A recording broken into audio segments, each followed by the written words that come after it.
Welcome in, everyone, to the Football Addicts Anonymous podcast. It is draft eve, y'all. We are here. We are, what is it? We got 26 hours till the draft. No, isn't it 8 o'clock start?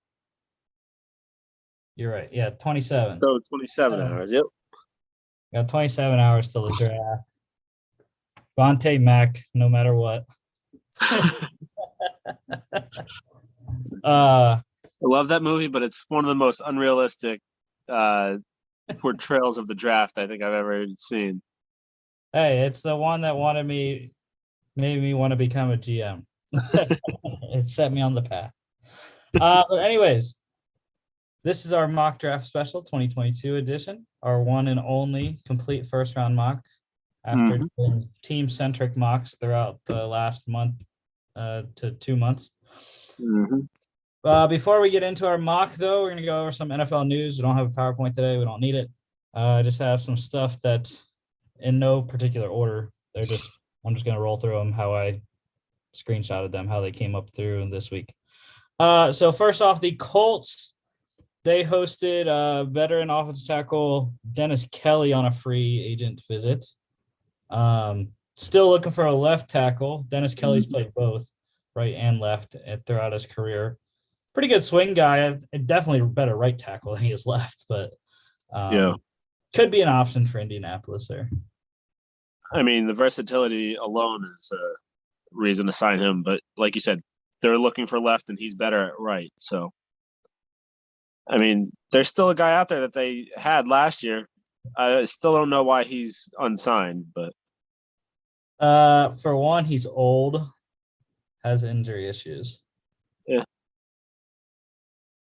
But when healthy, he's a very solid left tackle. Yeah, their right tackle is Braden Smith. Left tackle right now is they're slotting in Matt Pryor. That's interesting. Next thing here.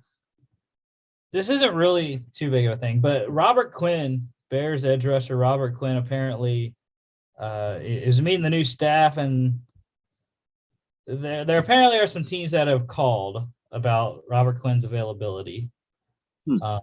Don't expect it to happen at all. I don't even think it's anywhere near close, like some of other players out there that are rumored to be traded. But there was stuff getting talked about with Robert Quinn.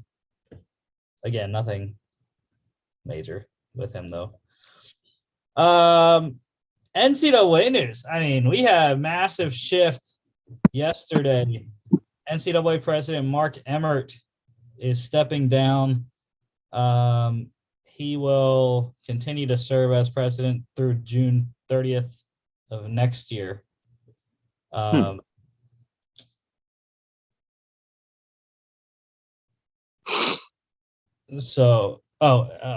until a new president is in place. So it could be sooner than June 30th next year, but that's the hard deadline that he will not be president of the NCAA anymore. They said that with the new constitution, the NCAA voted on and passed in January, it's going to make the NCAA's role in collegiate athletics a lot more diminished and hands-off. It's going more toward conference-centric and division-centric approaches more than a national governing body has final say kind of thing. Good. That's what college football's needed. Yeah. So I know many people were very happy when that news broke yesterday, considering some of the stuff that's gone on during Mark Emmert's 12 years as president. Yeah.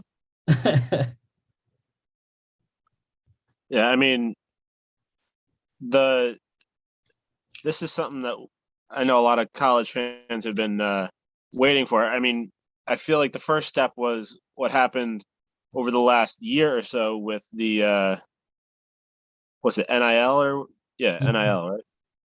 Yeah. So I feel like that's a step in the right direction, and now with NCAA kind of taking a step back as well, it's looking more and more like a minor league for the NFL almost. Yeah, we will see who the new president is whenever. But I would expect at least one of the candidates to be someone that's already on the NCAA's Board of Governors. Mm-hmm.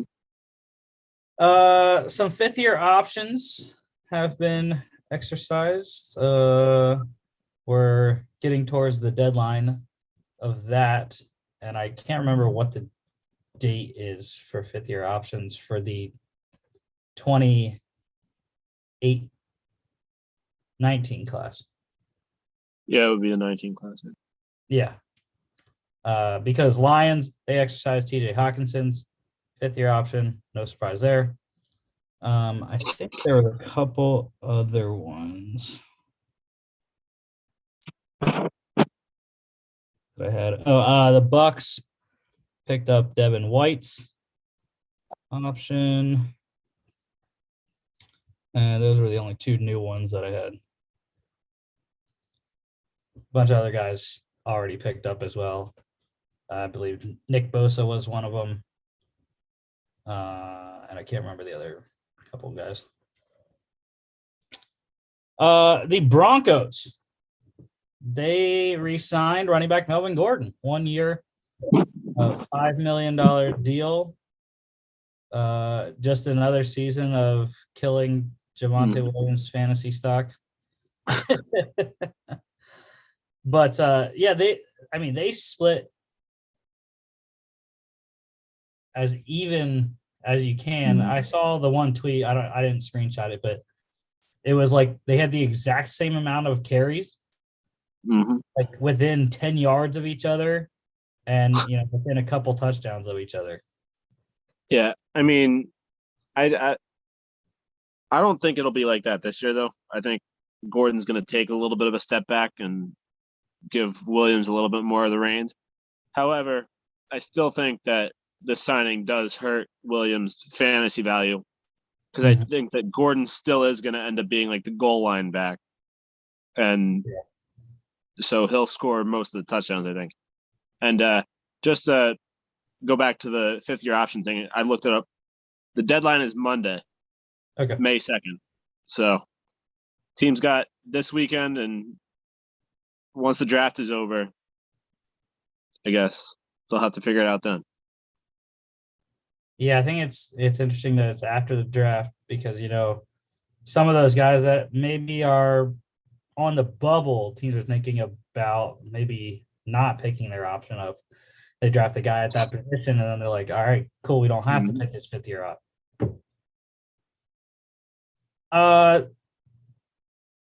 The Jags made it a little bit easier on all of us to predict the number one overall pick yesterday, or today. Yeah, today's 27th. Yeah. They signed left tackle Cam Robinson to a new extension. It is 3 years, $54 million. That's 18 per year. So not at the top of the offensive tackle market, which he shouldn't be. But he is getting more than what he would have made on the tag this year. You said it last show, wasn't it? Like 16.6 or something like that? I think so, yeah. But yeah, this whole thing with Cam Robinson is kind of surprising to me. I mean, I guess this also, like you said, it kind of means that they're definitely going edge at this point, whether that's Hutchinson or Walker, because I think it's just down to those two at this point. But yeah, they're definitely going to go edge number one tomorrow night. But the deal with Robinson, I don't know. We all thought that they weren't going to keep him at all. Then they went and tagged him, and then they gave him this big extension. So I don't know.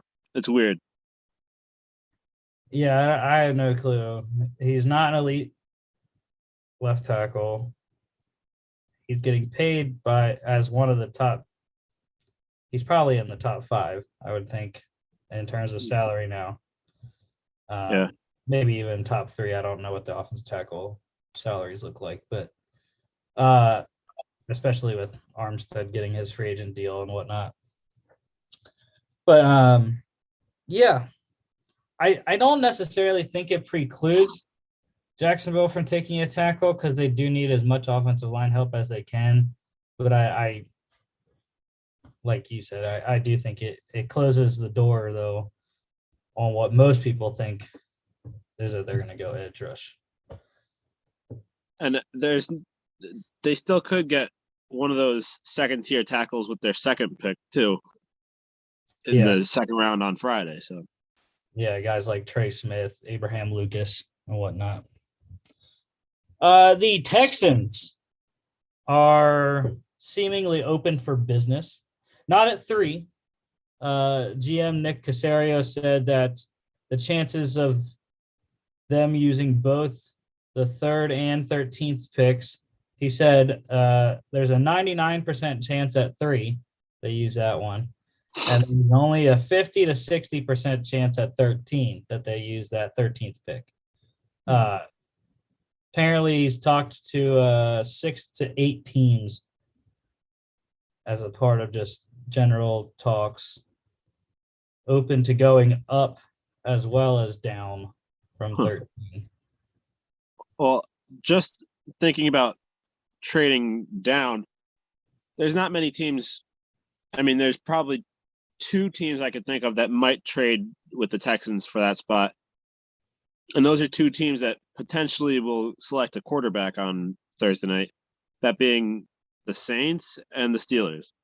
Mm-hmm. I think that those are 2 teams to watch out for with that pick. But, I mean, the Saints have already made their moves a little bit.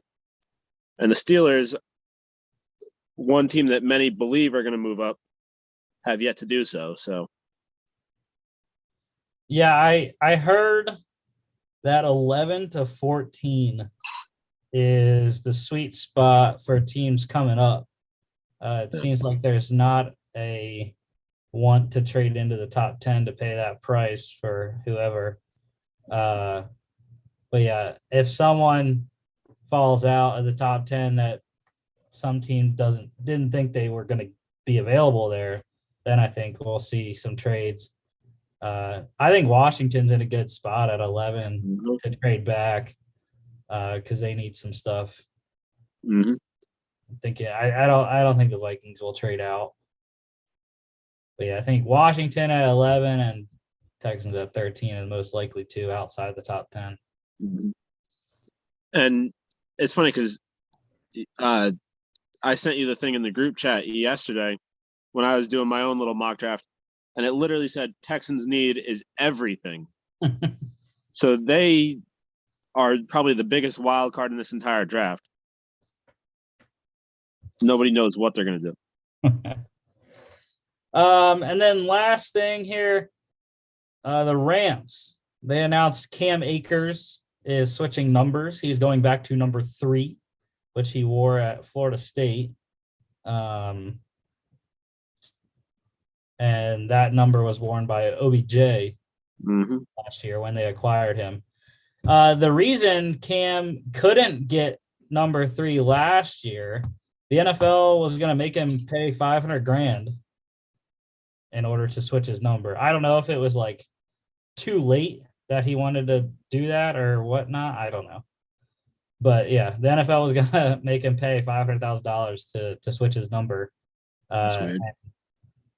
Then somehow, the Rams and the league and OBJ worked it out where he could wear number 3. And then now this year, Cam can switch it for free for some reason. Well, so, I mean, the OBJ thing, though, isn't there a 13 on the Rams, so he had to get a new number anyway? I have no clue. I think isn't Jefferson 13 maybe? Yeah, Van Jefferson wears 13, I think. Yeah, so he had to get a new number, so maybe that's why. But not that I think it's going to happen, but you never know. It'll be interesting to see if the Rams end up re-signing OBJ. Then what? He's going to have to switch his number again, or they're going to make Cam Akers give it back to him? OBJ will pay Van Jefferson to get 13. Maybe. I don't know. It's the only place he hasn't wear 13. Yeah, I know. So, I don't know. OBJ still unsigned. Uh-huh. So, yeah. All right. It is now time for our mock draft. We have this awesome mock draft simulator that I found. Pro Football Network. It's great. Can make a lot of trades.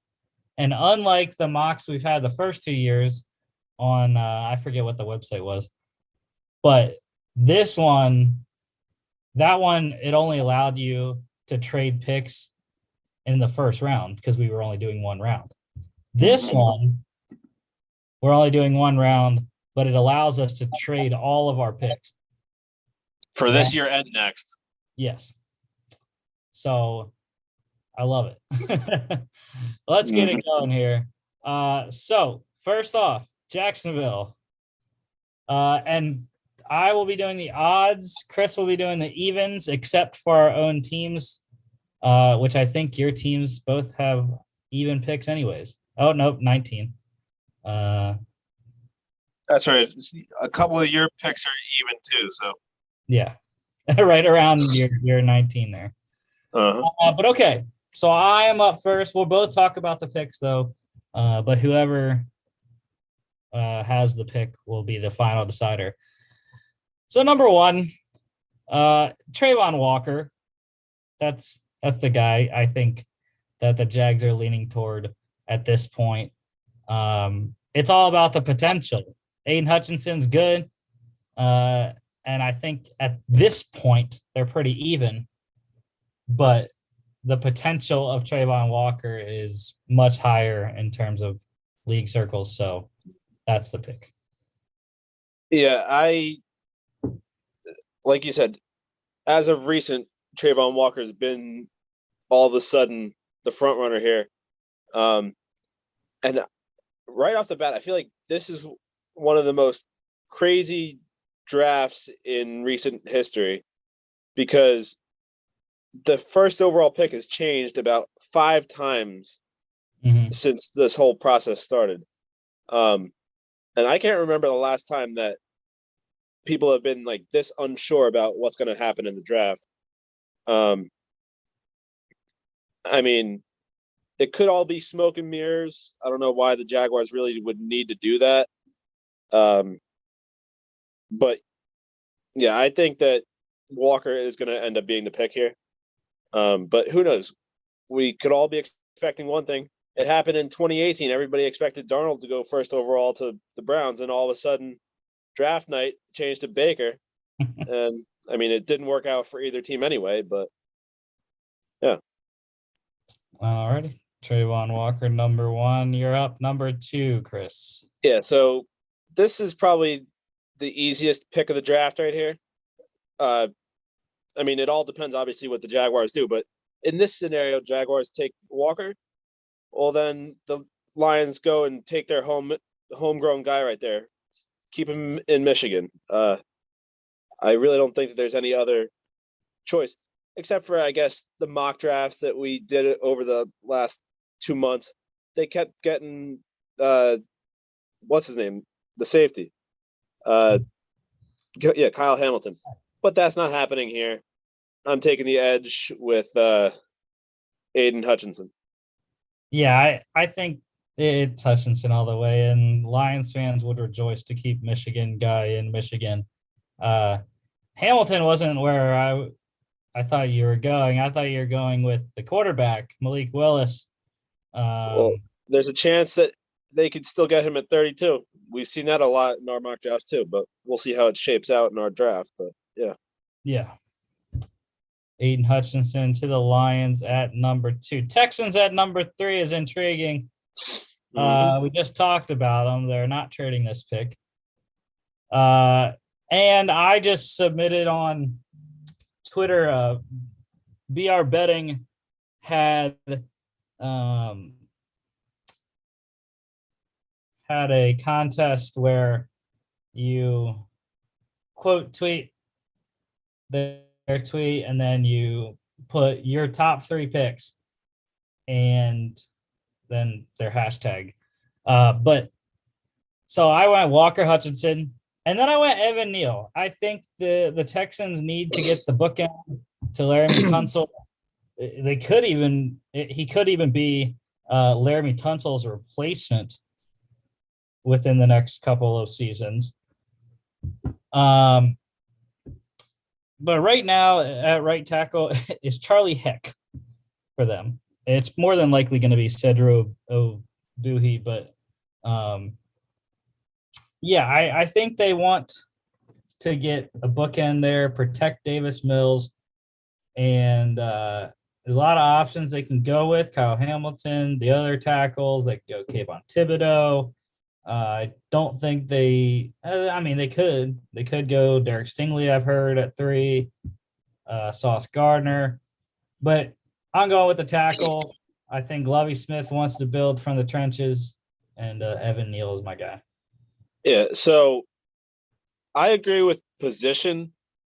However, I think they ultimately will end up going with Ike Ekwonu. I personally think that Ekwonu is the best offensive lineman prospect in this draft. And I mean, that's generally been the consensus, I feel like, throughout most of the mocks I've seen and most of like the draft analysis I've read and listened to. I think it's partially because of his versatility over Evan Neal. But I think Evan Neal might be the better, more ready prospect. Mm-hmm. But Ekwonu, I think, will end up being the better offensive lineman in the end. Like I said, I mean, I'm big on versatility on the offensive line. I would much rather draft that, but the Texans are a wild card here. But I do think that they go offensive line, whether it's Neal, whether it's Ekwonu. I would still say Cross is in the mix too. Yeah, for sure. Another reason why I think it's going to be Evan Neal. Nick Caserio comes from the Bill Belichick tree. They have that Patriots way connection with Alabama and Nick Saban. So I think Nick Caserio is much more comfortable drafting an Alabama player than any other school. Fair. But yeah, I mean, Charles Cross definitely, I think, is in consideration at 3, just like the other tackles and everyone else, because I don't know, 3 always seems like it's weird. Like there's a weird pick that comes out of nowhere, no one thinks is going to happen. It's just that's the pick. Every year it seems like 3 is an odd spot in the draft. But I am going Evan Neal at 3, and your Jets are up at 4, Chris. Yeah. So I'm sure a lot of Jets fans and a lot of NFL fans around the league expect this pick / want this pick to be Kayvon Thibodeau. But based on what I've been seeing over the last 2 years with Joe Douglas and even now with Robert Saleh too, they're building a culture in that locker room. And I just don't think Kayvon Thibodeau fits that culture. I don't think he's as bad as Jamal Adams was in terms of the me kind of thing. Mm-hmm. But he still does seem like he kind of has that arrogance about him that it's all about him. He wants to pad his stats. He wants to be the guy, which he very well may be for whatever team drafts him. I personally think he's going in the next pick or to the next team, but those are your picks, so I'll let you go with those. But yeah, I know a lot of people would want Thibodeau here. I don't. Edge is a need for them. I'm taking the chance, though, that an edge rusher will be there at 10 for them. And I'm going with the other major need that they have here and going Sauce Gardner here at 4. Yeah, definitely. Corner is a big area of need. Starting corners right now for the Jets, DJ Reed and Bryce Hall. Mm-hmm. And then they got Brandon Eccles, Michael Carter II, Javelin Guidry, Justin Hardy, and Isaiah Dunn. Yeah, and Hardy is strictly special teams, and I think Dunn is too, but Hardy is definitely strictly special teams. I know that. Yeah. So, I mean, immediate contributor with Sauce Gardner. Teams didn't even pass to him this year. They were so afraid of throwing it his way. So yeah, and I mean, I don't want to give him too much praise or too much pressure, but he's following in the footsteps of another great Jets corner with Darrelle Revis, who had a very similar resume like that. So I knew that's exactly where you're going. Okay, Sauce Gardner to the Jets at 4. So technically, I guess I have 3 straight picks. Yep. First Giants pick. The Giants are another team that I think they need quite a bit. And it's good for them that they have 2 picks to do it. They need a tackle. And I think, like we did when we had the Giants mock draft, I think the first pick has to be an offensive tackle, just in case the Panthers don't go quarterback and take one at 6. And you have to protect yourself in terms of there's only 3 elite offensive tackles in this class. So to get one of them and to get the guy that you want out of whoever is left, and it'll be especially important to take a tackle at 5 if your Jets don't go with Sauce Gardner and go tackle at 4, which is a possibility, I think. So with there being 2 left here, I think they're going to go Ike Ekwonu at 5. They have to solidify the right side, and they can also provide insurance in case Andrew Thomas doesn't work out, since he struggled a little bit last year. Yeah, I agree with this pick for the same reasons you do. The team right behind them is the Panthers, who are expected to, or not expected to, but are probably going to end up taking a tackle, especially if the board falls this way.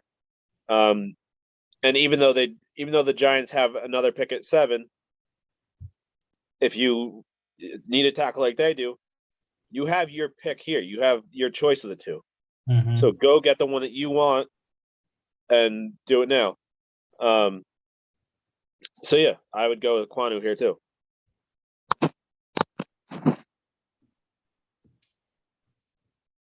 So the Panthers. So for anyone that didn't see, I put out my Panthers 7-round mock draft, and luckily for the Panthers, I actually traded down and still got Ekwonu at 12 somehow, down with the Vikings. So I just wanted to mention that too. That's because they traded up to 6 for Jermaine Johnson. So that was a very interesting trade up for them. Which I saw a report just like 30 to 40 minutes ago that said Rappaport was on NFL Total Access, and he was saying,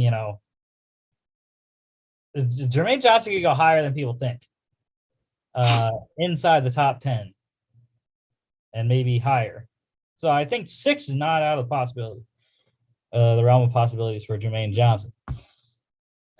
I want to trade out. The Panthers have to.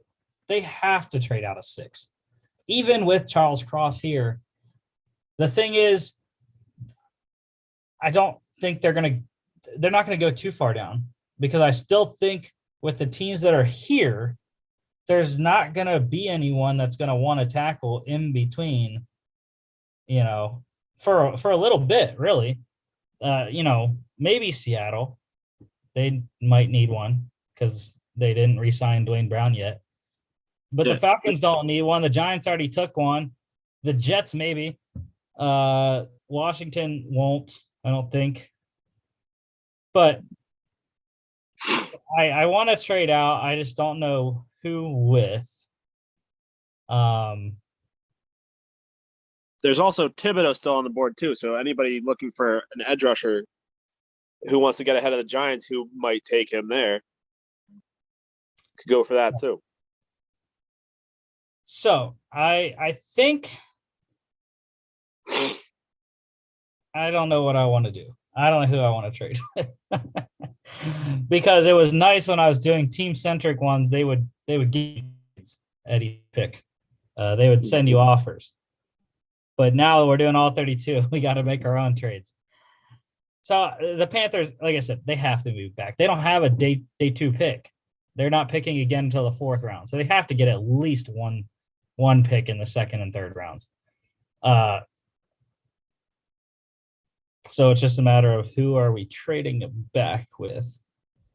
Who wants Thibodeau? The Texans, I mean, like I said, Nick Caserio said they could move up or down. Mm-hmm. So I think that's the most logical spot, I think, at this point. It would either be that or the team right below the Texans and the Ravens to move up for Thibodeau too. Yeah, I just think the Ravens are too conservative to do that. Yeah. So trade back with the Texans. And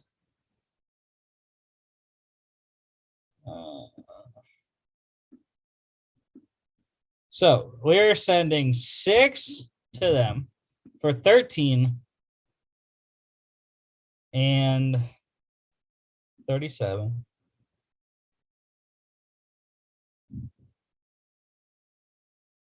Trying to think what the trade value would look like.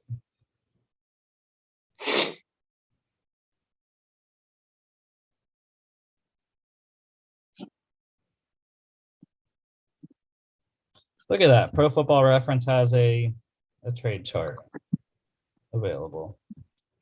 So the 6th pick is worth 1,600 points. The 13th pick is 1,150 points. So we got to make up 450 points. 37 would be a little too rich. So that'd be 530. So then just send them back like a 6th rounder or 5th rounder, whatever would offset that cost.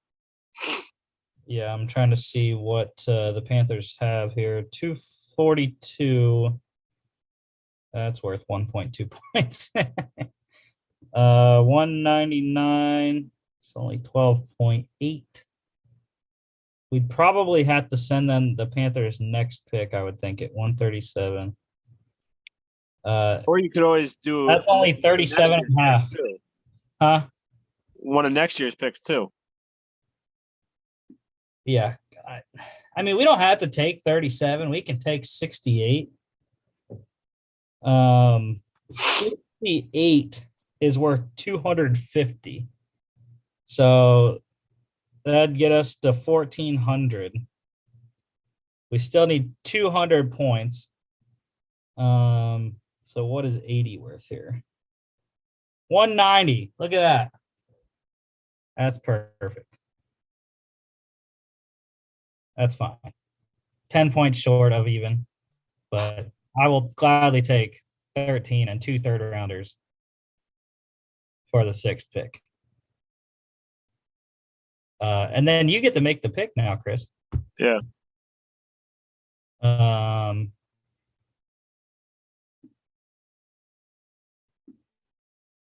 come on. God dang it. Even though we control all the teams, they still can get declined. What? How does that work? I don't know. I have no clue. Wait. Do it the opposite way this time. That's what I'm doing. Okay. I still think it might get declined.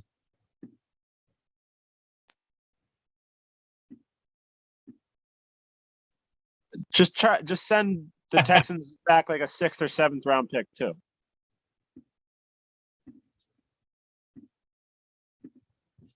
Send them the 6th pick, the 6th rounder, because it was worth like 12 points or whatever. I did not foresee this happening. 199 is worth 12. Yeah, so that's only 2-point difference there.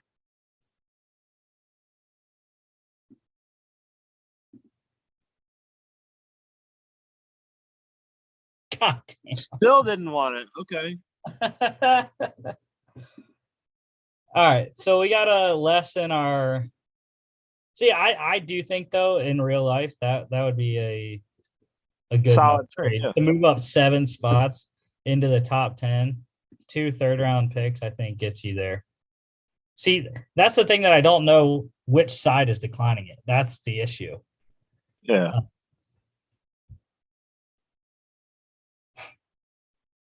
So what if we just do this? What if instead, the Texans don't want to give up their picks, or we send 68 and a 23 second. I don't have future picks here. Valuations. For 6 and 137.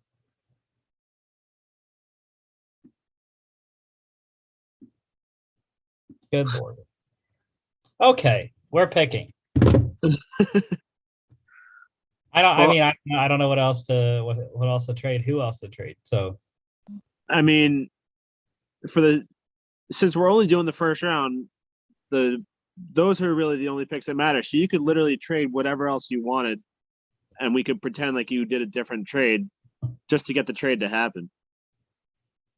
Well, yeah, I would go just 6, the original trade we had. 6 for 13, 68, and 80. I think that's a fair trade. A 1 and 2 threes. Oh, it is, but this website doesn't appear to think so. But I'm saying, like, try to swap next year's firsts or something too, and see if that works.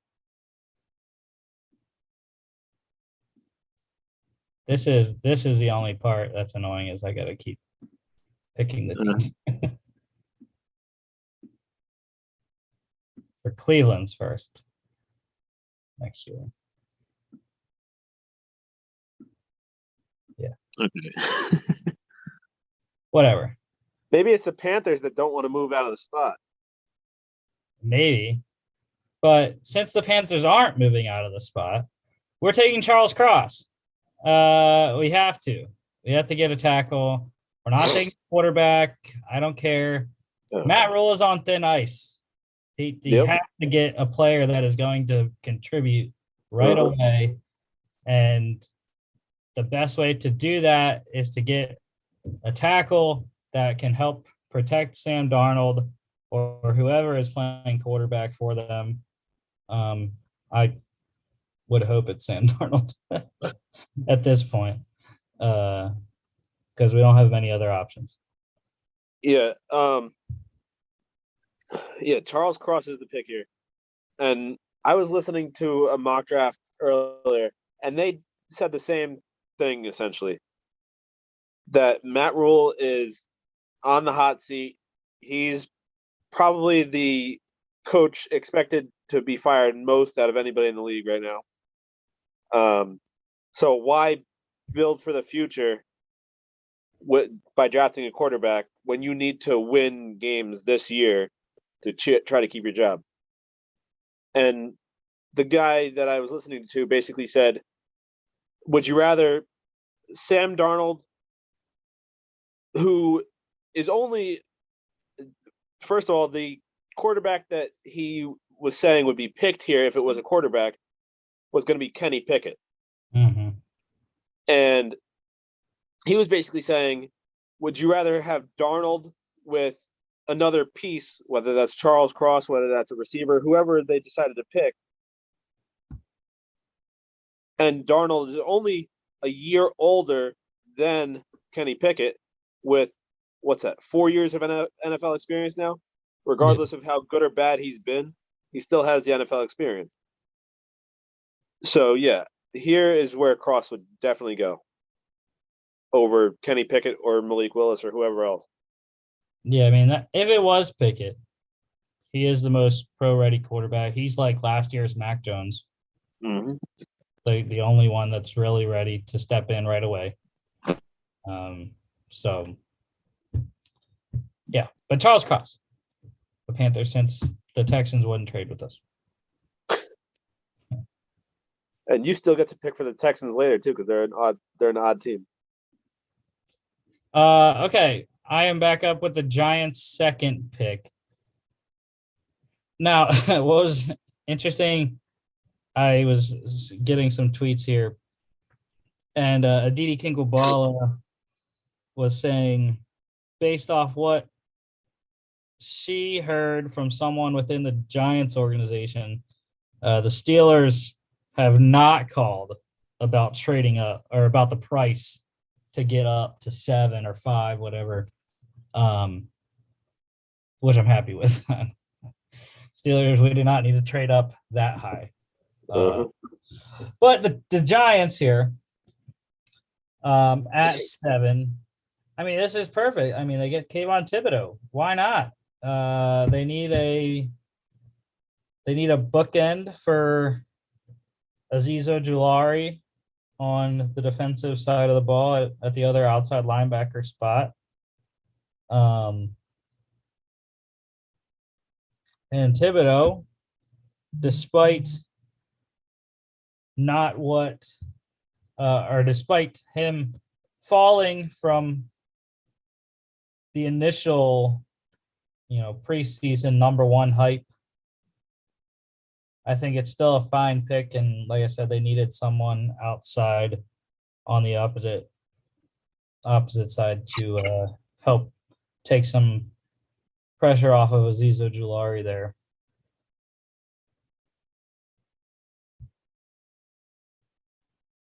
Yeah, Thibodeau is probably the obvious pick here. They already did the offensive tackle with the 5th pick. And honestly, if Thibodeau falls past the Giants here, I think chaos is going to break loose, because I don't know where he's going to end up if he doesn't end up here at number 7. 13. Well, I was thinking maybe pick 8, but not by the Falcons if that's the case. He wouldn't fall past the Seahawks, I don't think. No, but I'm saying I don't think he even gets past number 8, but I don't think the Falcons pick him either. I think the Falcons, if in this scenario he goes past the Giants, the Falcons trade out. But yeah, Thibodeau to the Giants. I keep saying Thibodeau is going to be playing in New York. For which team is up for debate, but I ultimately think he's going number 7 to the Giants. All right, Falcons at 8. Yeah, so like I said, this is a very interesting scenario for the Falcons. They are one of the worst teams in the league, especially now trading away Matt Ryan. They will not have what's his name for this year because of the Calvin Ridley, yeah, because of the gambling suspension. So this is a team that very well could be picking number 1 overall next year. Especially because their defense is still really bad. They have absolutely no receivers. And so this team can literally go anywhere. And And I'm looking at the board here. I don't really see any players that would be worth trading up for at the moment. Kyle Hamilton is one of the best players in this draft, but I don't see a team really trading up for a safety. Malik Willis, yes, he's the consensus number 1 quarterback. And if Washington wants him and thinks that Seattle might take him, then they might jump up for him. I don't think that's happening, though. And then past that, I think it gets too deep for anybody to jump up. So I think ultimately, with this board, with this scenario, the Falcons are stuck at 8, and they got to decide what to do. And like I said before, they are lacking in receiver depth. And ultimately, I think that's where the first receiver goes right here at number 8. And I like Garrett Wilson there for them. They need a receiver, like I said, because who's their number 1 receiver? I don't even know how to say that guy's name. Olamide Zaccheaus. Yeah. So I think Garrett Wilson, if he's selected here at number 8, becomes the number 1 receiver and helps out that offense immensely. They already have Kyle Pitts. Marcus Mariota isn't the worst quarterback in the world. He's not that great, but he's not the worst. He is a former number 2 overall pick after all.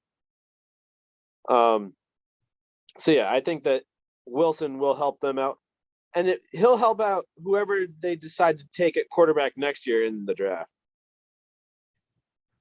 Yeah, I like Garrett Wilson at 8 to the Falcons. They have the worst receiving core in the NFL by far. I would say rivaling the Chiefs, but at least the Chiefs have some higher upside veteran guys in MVS and Juju. But yeah, I think Garrett Wilson comes off the board first here. Yeah, and at least the Chiefs have a superstar Super Bowl winning quarterback in Mahomes too, so that helps them a little bit. I think a couple of things the Falcons do have going for them, though. They have a really good offensive line, and obviously Kyle Pitts. I would say Cordell Patterson too, but let's see if he can repeat what he did last year. He's not a true running back. Yeah. Another good option for them here too, since they aren't going to be competing this year, would be to go Jamison Williams. But I think it's better for them to go with Wilson because they want somebody to get NFL experience for next year when they do have their new franchise quarterback. So Seattle at number 9. I think Seattle is similar to the Falcons and similar to the Texans. I think all 3 of those teams are really bad. And there's really not many foundational pieces on all 3. I think the Texans are actually better suited than the Seahawks and the Falcons are because they seem to have a quarterback, a long-term option at quarterback. Seahawks and Falcons don't. But looking at what the Seahawks have, I think this pick's going to go defense. The only way that it wouldn't go defense is if one of the tackles slid to 9 because they have a massive need at tackle. I mean, I have no clue who these guys even are that are listed as the tackles, dude. Greg Island is the left tackle, Eiland, and Jake Curran is the right tackle. At least the guy that they have as the backup right now at right tackle I've heard of, Stone Forsythe. Yeah. But the starting 2 tackles, I have no clue who those guys are.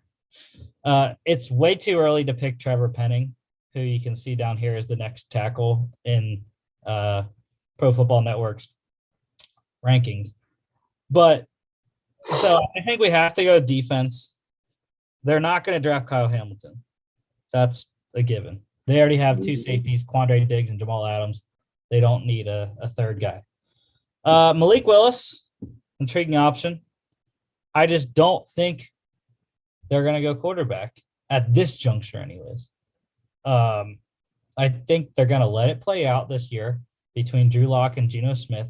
Maybe even Jacob Eason. Jacob Eason is signed as the third quarterback right now. Maybe he even puts his hat in the ring. But they had to get a defensive starter. It still shocked me when they released Carlos Dunlap, who was their best pass rusher. So I think they're going to go Jermaine Johnson here. I think it's going to be edge or corner because their starting corners are Artie Burns and Sidney Jones right now. Justin Coleman, one of the best slot corners in the NFL, their third guy. But, yeah, I think Jermaine Johnson is the guy over the next best corner, which is Derek Stingley. And they need to get pass rush. Luckily for them, they got Shelby Harris in that Broncos deal. They have former first rounder LJ Collier, but on their depth chart it shows literally no other players at defensive end right now. So yeah. It hurts me that you're deciding to select Johnson here at 9 because I was hoping that I would get him at 10 with the Jets. But yeah, based on how the board's fallen, it really doesn't make any sense with any other pick here. Like you said, I think their biggest need is tackle, but Penning it's too early for Penning, unless they somehow trade back. But again, I don't see any trade partners to trade with. And the only other offensive piece I could see them going for is a receiver only if they end up trading one of their top 2 guys that they have been rumored to possibly trade. But again, I don't see that happening either. So yeah, Johnson is the clear pick here. Your Jets back up at 10. All right. Like I said, Johnson was my pick at 10.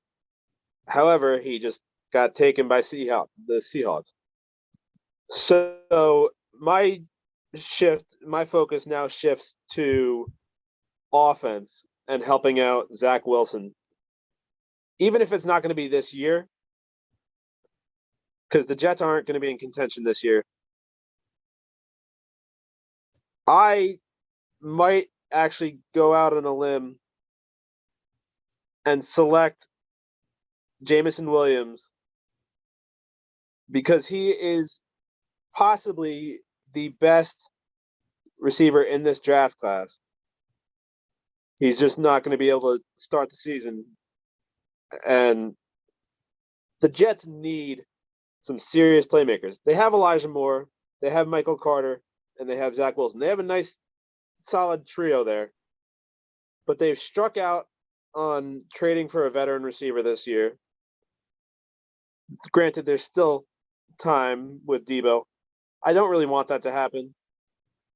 But if it does, it'll most likely be for this number 10 pick. So then this number 10 pick won't even matter. But I still think that a wide receiver is the pick here based on how the board has fallen. And again, I'm going for projection rather than immediate impact. And I think Williams would be the perfect fit there. Yeah, well, just like I stole your pick at 9, you stole my pick at 10. But yeah, I mean, hey, you still got Corey Davis too, and former second-round pick Denzel Mims, as well as at this point, as well as the slot guy Braxton Berrios. Well, I guess Elijah Moore would technically be the slot guy, but Braxton Berrios had a good season last year. Yeah, I agree with the receiver. Just I'm like you when I went Evan Neal at 3. I think James Williams will not be the guy, not just because I wanted to pick him with the Commanders at 11, but because I think they are enamored by the Ohio State guys, and I think they would go Chris Olave instead. Like you said, Williams, I think he will will get on field week 1. It'll be close. So, but yeah, Jameson Williams, that's who you're going with at 10. Okay.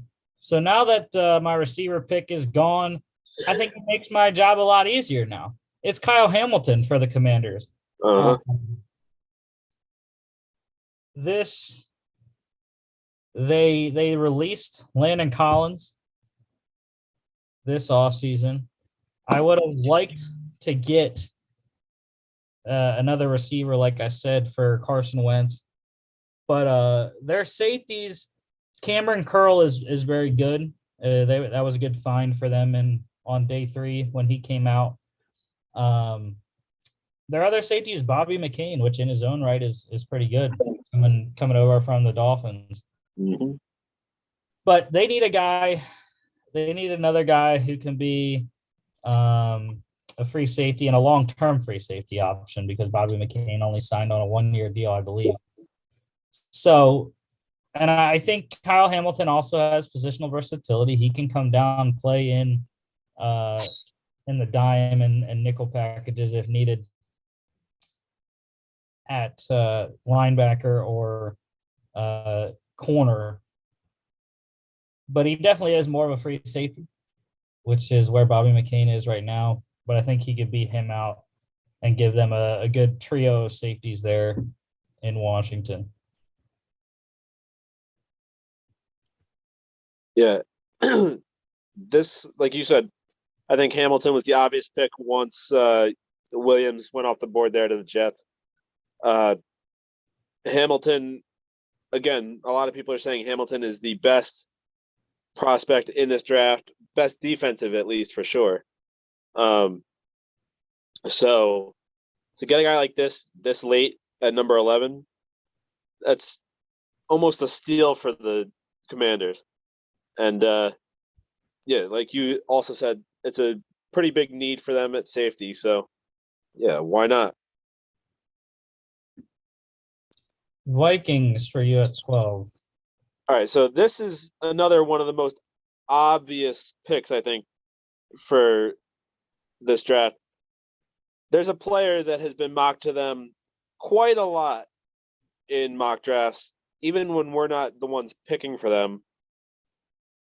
And they have a glaring need at the cornerback position because they have an aging Patrick Peterson, and then I don't even remember who their number 2 guy is. Dantzler. Yeah.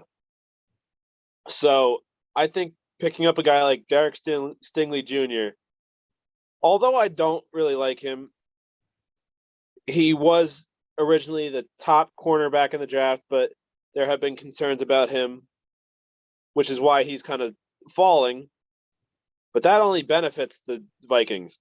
Instead of having to trade up for a cornerback, they have potentially the top cornerback in the draft fall right into their laps. So, I mean, the Vikings do have some other needs, but I think none bigger than Derek Stingley right here. Yeah, I think the top 3 defensive guys are all in consideration right now for the Vikings at this point with how the board has gone. Stingley, obviously, like you said, been mocked. I actually don't think that is a massive need. It is definitely their biggest need, I think. Patrick Peterson, Cameron Dantzler, Chris Boyd, Harrison Hand, Chandon Sullivan, Perry Nickerson, Nate Hairston is their corner depth right now. But the reason why I say the other 2 are also in consideration, I think Jordan Davis would fit in well. He would probably kick Dalvin Tomlinson off of the nose and put himself there. And Dalvin Tomlinson would replace Jalen Twyman at the other DN spot opposite of Harrison Phillips in their 3-4 base. So I think that's an option. And George Karlaftis, they've been looking for another person long-term to be opposite of Daniil Hunter. They got Zadarius Smith in free agency, and they have a guy who they drafted 2 years ago in DJ Wonnum. who they like, as well as Chad Surratt there. Need some outside linebacker depth. The issue I have with Karlaftis, though, I think he's better as a 4-3 defensive end than a 3-4 outside linebacker. But yeah, I mean, Derek Stingley, definitely solid pick. What would blow it up, though, would be if the Vikings went quarterback. Yeah, I mean, I don't think that would happen because they just drafted Kellen Mond and they just gave Cousins the extension, but you never know. Mond was only a second-round pick, though. That's true. Okay, so Stingley here. Texans. All righty, this is where we get interesting. And I use that word too much. Way too much. Well, I'll tell you one thing. The board has kind of fallen pretty good for them because they went tackle first. And now there's a couple of defensive guys right there at the top. Right. So or you can get a weapon for what's his name? Davis Mills. Davis Mills, yeah. Jordan Davis would work. They have a hole beside Malik Collins on the defensive line, 4-3 base there, which is not trying to. This is bad when I can't even remember what base defense Georgia played. I think they played a 3-4. But yeah, I mean, Jordan Davis would work. George Karlaftis would work as well. They could go offensive line again. Zion Johnson. I think their interior is fine though. But yeah, I mean, I think they could use some more weapons for Davis Mills. Brandon Cooks, Nico Collins, who had a great rookie season last year. Chris Conley, Chris Moore, Deshaun Hamilton, Philip Dorsett, Jalen Camp, Damon Hazelton, and Davion Davis are their 3 deep at wide receiver. But how about let's try to trade with the Texans again? And the person that we're going to trade with is going to be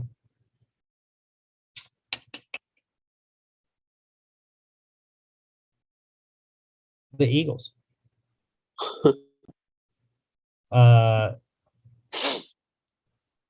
Jordan Davis is still available, right? I think the Ravens want Jordan Davis badly. So what we're going to do, though, is we're not going to trade 15. We'd be stupid to trade 15. We're going to hope the Texans take number 18. Because I have plans for 15. So I'm praying that the Texans will be okay with taking 18. If they don't trade in this one, we know it was the Texans in the other trade. So to go up 5 spots, let's get back to the Jimmy Johnson trade value chart here. So 13 is worth $11.50, like we said. 18 is 900. So we only need 250 points, which is the equivalent of number 68. So if we trade them 51, which I don't really want to do, but if we trade them 51, that pick is worth 390 points. So we are now 140 points over the value that we needed. And 140 points is worth 90. So if we take 107 back, 107 is worth 80 points. So that's a win for the Texans, technically. Let's hope that they take it. Now, I'm not saying this is what I actually want to do. I just think with the Ravens wanting Jordan Davis, I think someone could go up and get him. And I think it's a good spot. Also, it would be a good spot for a Trevor Penning trade up to get ahead of the Saints and the Chargers. Someone like the Packers to come up and get Trevor Penning, who need a tackle. But I'm going to do it for Jordan Davis and the Eagles. Let's see. Jesus Christ. I don't know what else to do. I don't know. So fine. We're gonna stick. We're gonna take Jordan Davis for ourselves. That's Yeah. I mean, the Texans, like I've said multiple times, the Texans need literally everything except for offensive tackle now because they just took one. So it's basically who they value more between Karlaftis and Davis, in my opinion. And yeah, Davis is definitely the better prospect. And it's interesting. Mr. Willis is falling right here. Mm-hmm. Which I'm fine with. Ravens at 14. The players off the board that they wanted. So this is a very interesting board for them. There's a couple different ways they could go here. Obviously, they don't need a quarterback, which is a good chunk of what's on the screen right now. There's 3 quarterbacks on the screen, so they don't need any of them. I think they still need offensive line help because I don't think that they replaced Villanueva. Or if they did, I don't remember them doing it. Well, Ronnie Stanley's left tackle. Right tackle is Morgan Moses right now. Oh, yeah, I forgot. Yeah, they did go out and sign him. So I guess Juan James. Yeah, so they don't actually really need offensive tackle help then, at least not at this point. So that takes him off the board too. Guard, I don't think that you really need right now either. Interior 3 are Tyree Phillips, Patrick McCarry, and Kevin Zeitler, but they also have Ben Powers and Ben Cleveland as well. They could always use more receivers, but I don't think they go that route either. I think that they go defense here still. And I don't know if it's a tough choice for me between Karlaftis and a linebacker, whether that be Devin Lloyd or reach a little bit for well, no, I wouldn't reach for Ojabo just yet. Like Kobe Dean, you mean? Yeah, no, but I was saying Ojabo too, but Kobe Dean, yeah. So I don't know. It's tough between Devin Lloyd and Karlaftis for me. So I ultimately get to make the pick, but I want to hear what you have to say first. Well, I would not go either of those guys. I would go down here. They need corner help. They were injury ravaged at the corner position last year, and they just did not have enough depth to sustain success at that position. They have a good starting 2. Marcus Peters, Marlon Humphrey, as good of a corner duo as you're going to get. But their depth, like I said, is not great. Iman Marshall, Kevon Seymour, Robert Jackson, Kevin Tolliver, and Khalil Dorsey. So I would go Andrew Booth here. If you wanted to get more versatile guy, you could go Daxton Hill, who can play safety and corner. But they also signed Marcus Williams in free agency, so they really don't need a guy to necessarily play safety because they have a good 5 safeties actually, with Chuck Clark, Marcus Williams, Geno Stone, Brandon Stevens, and Tony Jefferson. So I would go Andrew Booth, though. He's the next corner on the board. Yeah. All right. So in that scenario, though, if they do want to go corner, I see a trade scenario possible here. the Saints moving up for Olave there to get ahead of the Eagles, who I know need receiver help. Not saying that you were planning on picking Olave with the Eagles there, but the Saints definitely do need wide receiver help.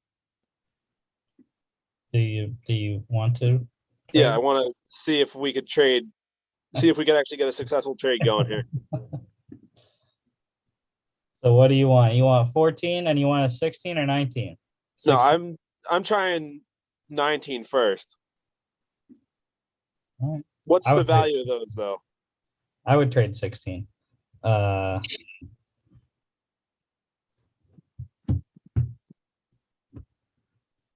14 is 1,100 points. 19 is 875. What's 16? 1,000. All right, so You only need 100 points. So try 16 then.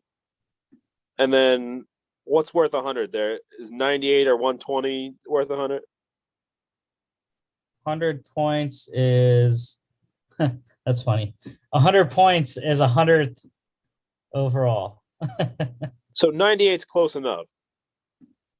Yeah. Oh, and of course the Ravens already have number 100 overall. That's beside the point. Good Lord. Why can we not trade?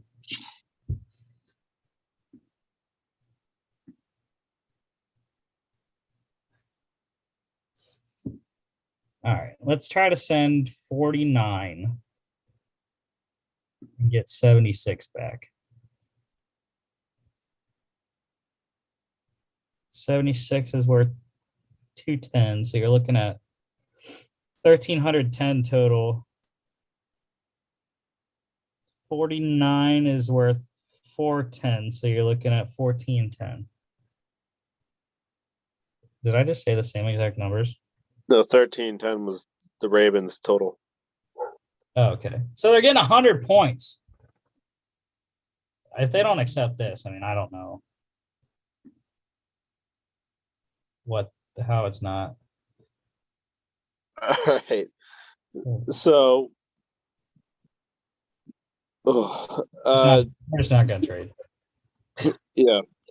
The trades aren't working today for whatever reason, even though we're the GMs of every single team. So, but yeah, I do agree though with the cornerback pick. I just wish we could trade back because I think that they still could get Andrew Booth later in the draft. But since we can't trade back for whatever reason, just go ahead and select him here.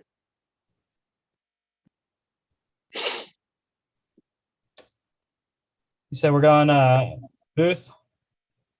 Yeah. Yeah, Booth is definitely my favorite of the second tier guys there. Over Elam or whoever else is there. Yeah, so the Eagles are up here.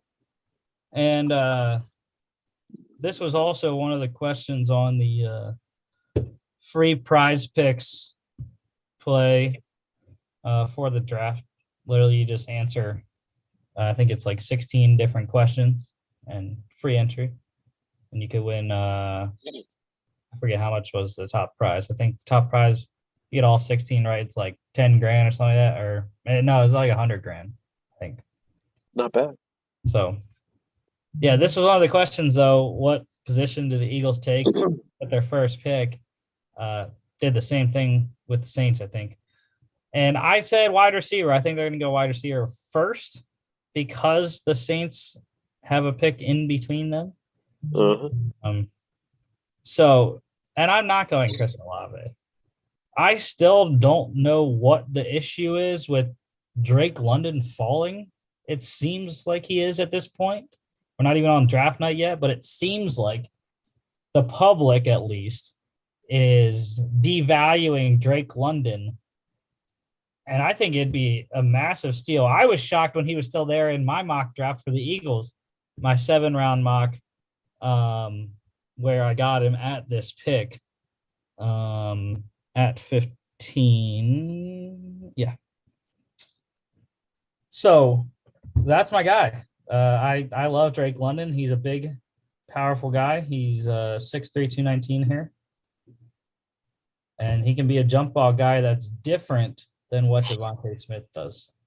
Mm-hmm.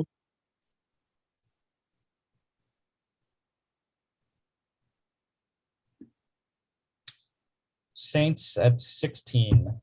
Yeah, so obviously I kind of showed my hand a little bit with the attempted trade. But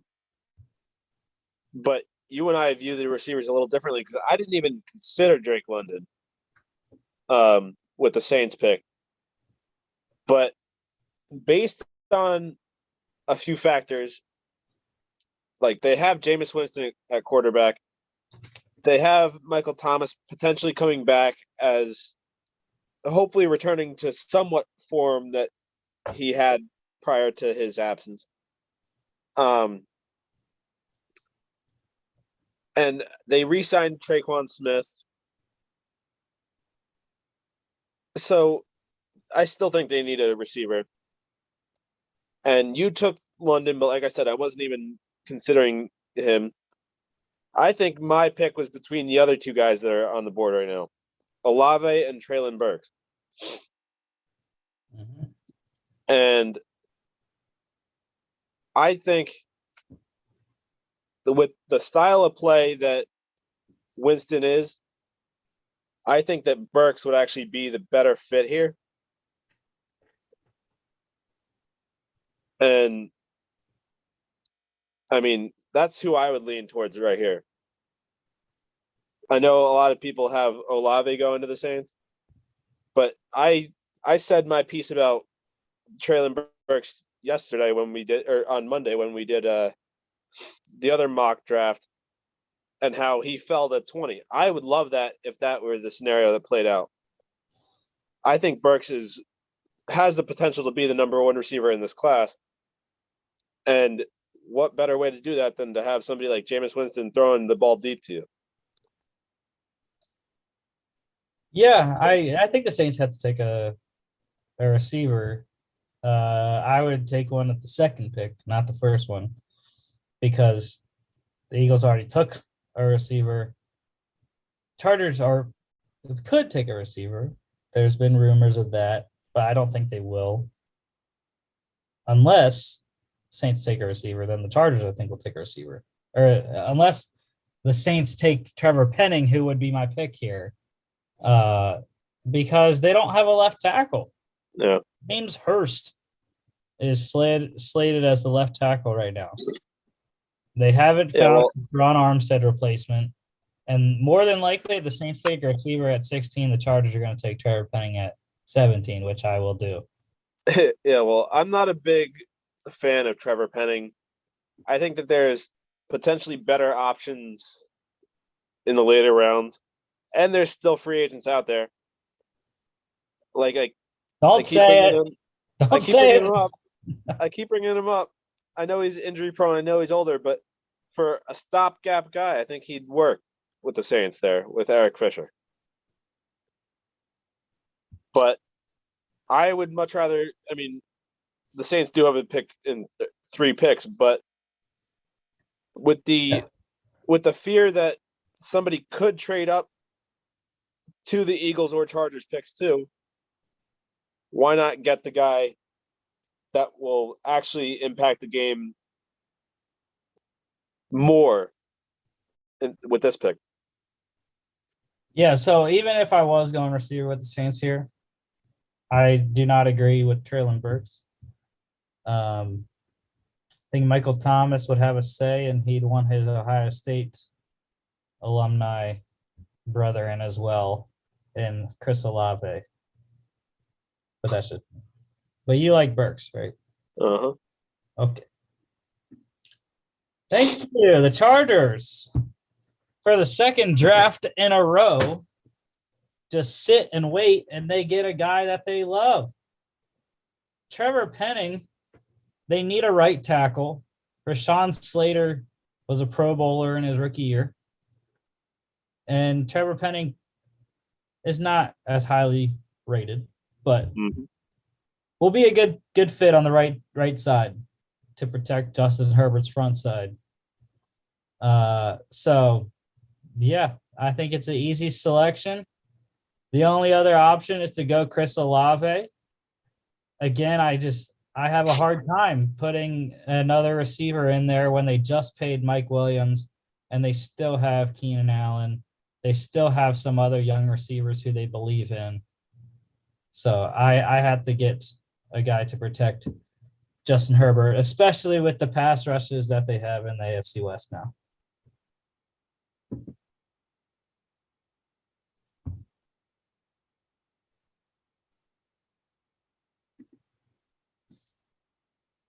Okay, Eagles back up. Let's try a trade again. We're gonna try something. So now that the Eagles are back up, Chris Olave is sitting there, right? Mm-hmm. There are a bunch of teams in the 20s that I think would love to get Chris Olave. Yeah, the Packers at 22. I think the Titans possibly at 26. Packers again to 28, and then the Chiefs. And even, the Cardinals and Bills, I think, are wild cards for wide receivers as well. It doesn't seem like the Patriots are going to take one, considering they just traded for Devontae Parker. So, again, we're going to try to trade. Whether it works or not, we'll see. But I am going to trade back with the Kansas City Chiefs and go to 29. That's a big jump. 11 picks. I'm not sure that it would cost a first rounder next year. It could, but I don't think it will, being that it's this late in the first round, mid-round. 18 is valued at 900. 29 is 640. That's 300 or 260 points, which gets you 66th overall. So if we go 62, I don't think that would do it because they're being stingy on the trades.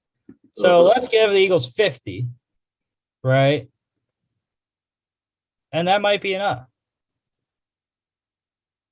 50 and next year's 5th round pick. Sure, to go up 11 spots. I'm hoping that is enough of a haul for this computer to let us do it. Why? That is a more than solid trade. The only thing I could do is what I was talking about before. And I don't think, for one, they wouldn't do that. But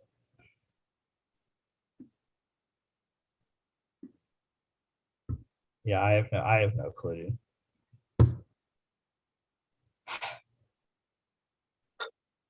Yeah, these trades are being very stingy today. I don't know why.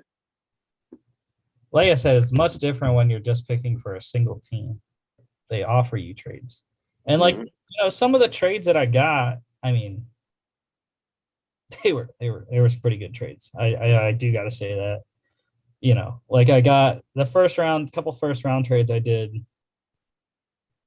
I traded 18 and 101 to Washington for 47 next year's 1 and next year's 2. So I think it's a lot going both ways. Mm-hmm. But I did 3 first round trades with the Steelers. I traded 20 and 84 for 24 and 56 with the Cowboys.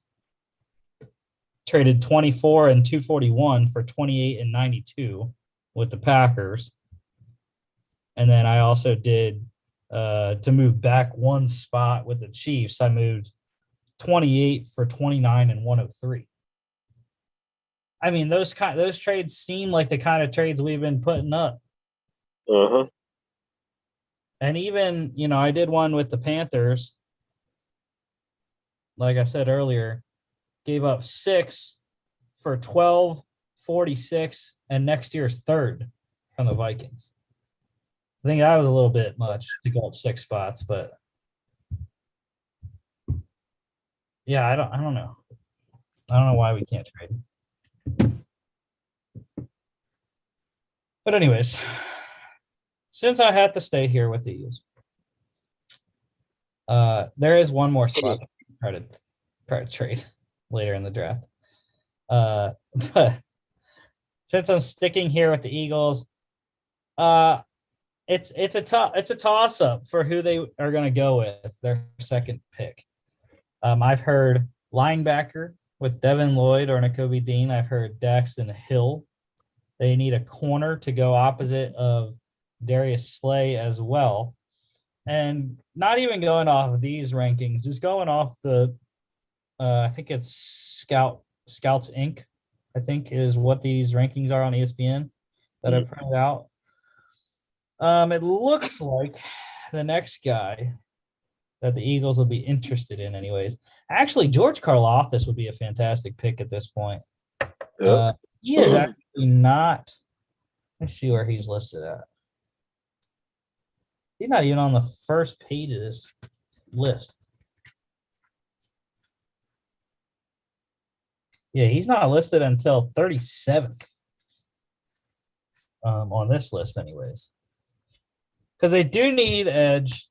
They need a guy to eventually be the successor to Brandon Graham at defensive end. And they would be able to fill in another Big Ten defensive end as Brandon Graham's a Michigan guy. Derek Barnett there. They like Josh Sweat, Teron Jackson, Matt Leo are the ends right now. And the Eagles, unfortunately, for me, and all other Eagles fans, have not – they're like the Packers with wide receivers. The Eagles have not invested first-round picks in linebackers, off-ball linebackers. They just haven't done it in the first round. So as much as I want to go Devin Lloyd or Nakobe Dean, it doesn't seem realistic because that's just not what Howie Roseman has done. So I'm going to go with the next corner that's on this list, not on here. And I actually, Dax Hill would be fine too. I've heard a lot of hype about him, but I want a true corner to go opposite of Darius Slay to keep Avonte Maddox in the slot. So I'm going to go Trent McDuffie, corner out of Washington, with my second Eagles pick here. I like it.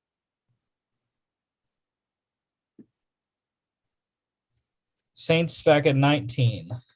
Yeah, so for the Saints, do it. Obviously, I sacrificed the tackle to get my choice at receiver. And the other receiver is still on the board. I'm not going to double down on receiver, although that would be kind of fun to do. I ended up getting both receivers. But anyway, I think they go on the other side of the ball this time. We said last year, I don't even know how many times, how bad their depth was. There's two solid linebackers here on the board right now. And again, they don't have the depth because, for one, they didn't have the cap space. They let Quan Alexander go. Demario Davis, he's still there. He's still the defensive captain. However, he's getting up there in age, and I don't know his current contract off the top of my head, but whenever it is over, he's going to want to be paid again. And I don't know if the Saints are going to want to do that.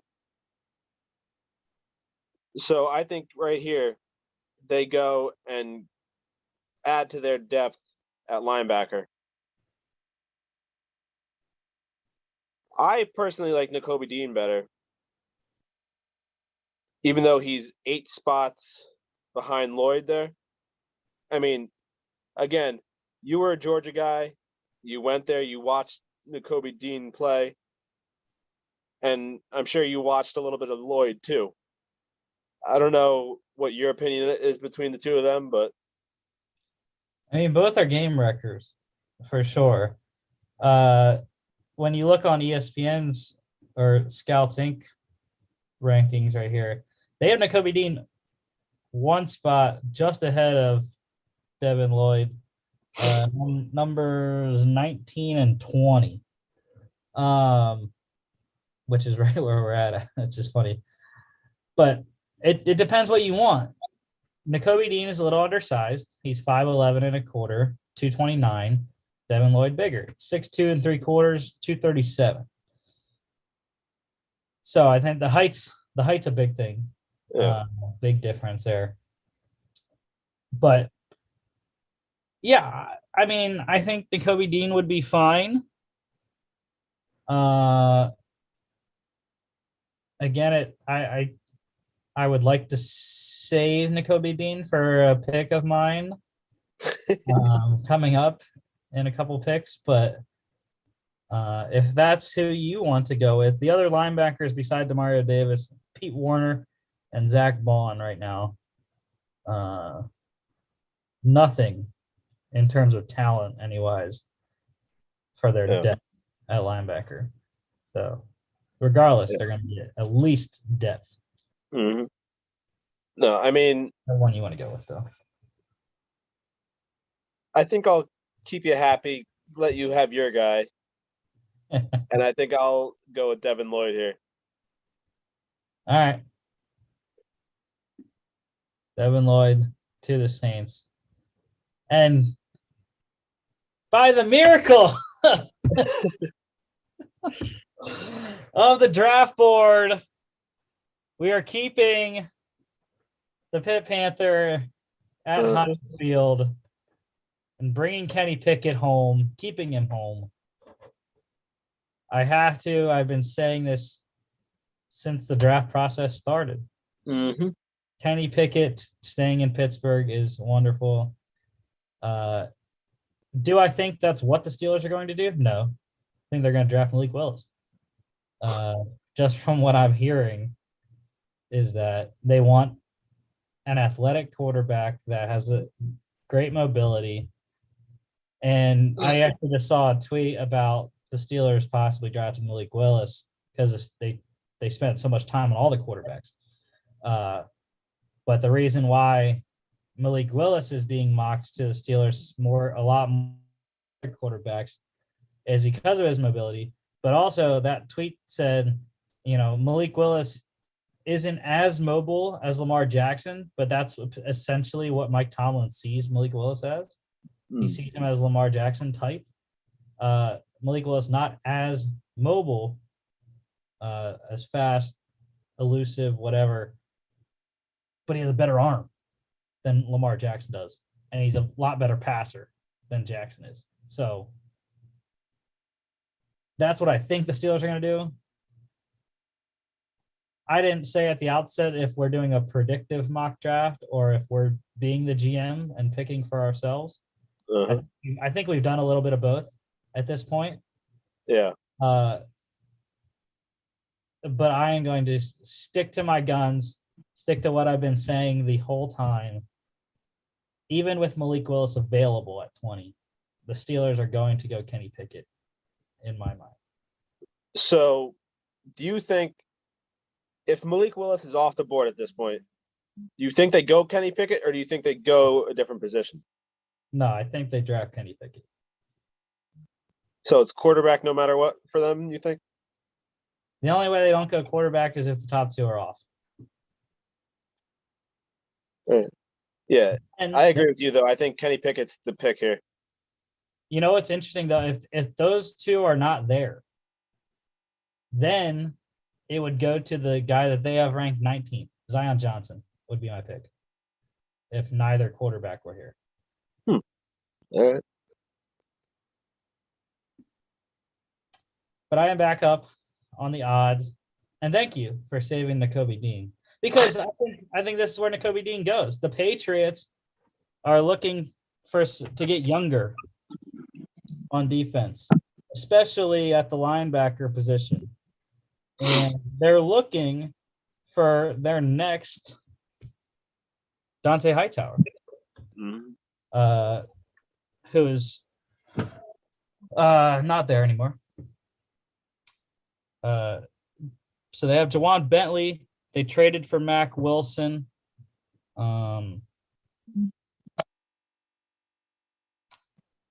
And since when did the Patriots?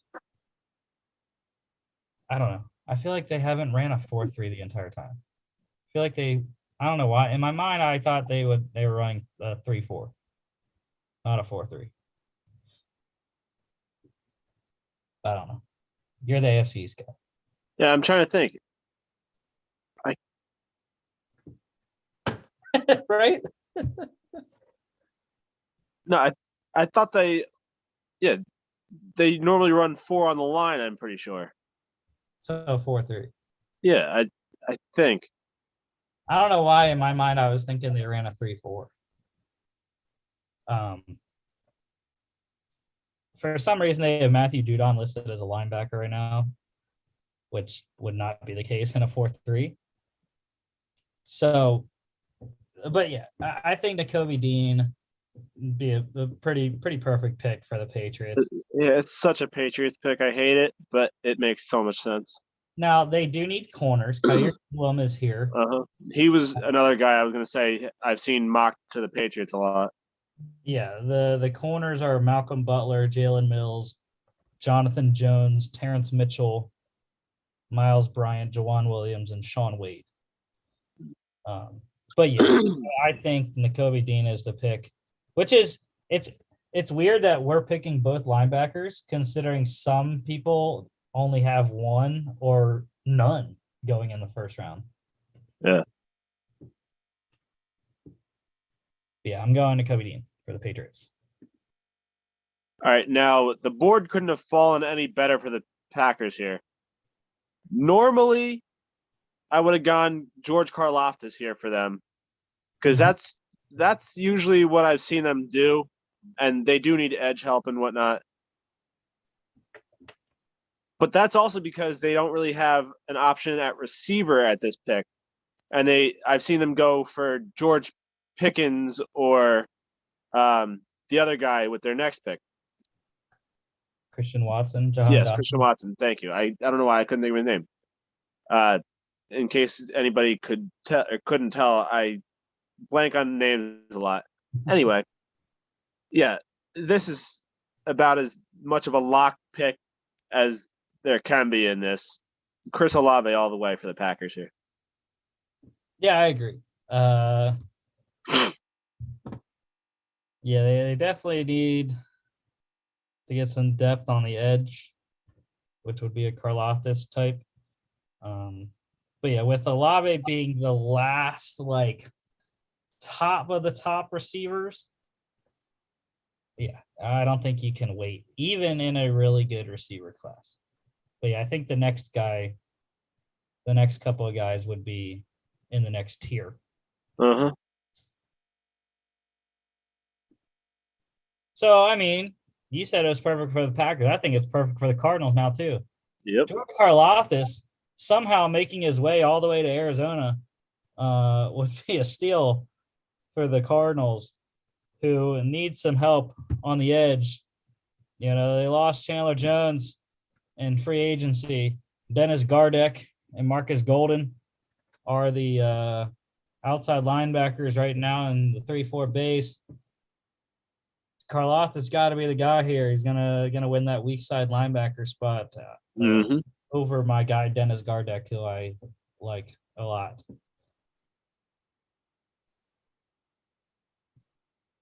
Yeah, Karlaftis, like you said, the board's fallen perfectly for the Cardinals. They need edge after Chandler Jones left, and Karlaftis, this is a perfect spot for him. Well, here's your indication that the Cardinals will not be taking a quarterback.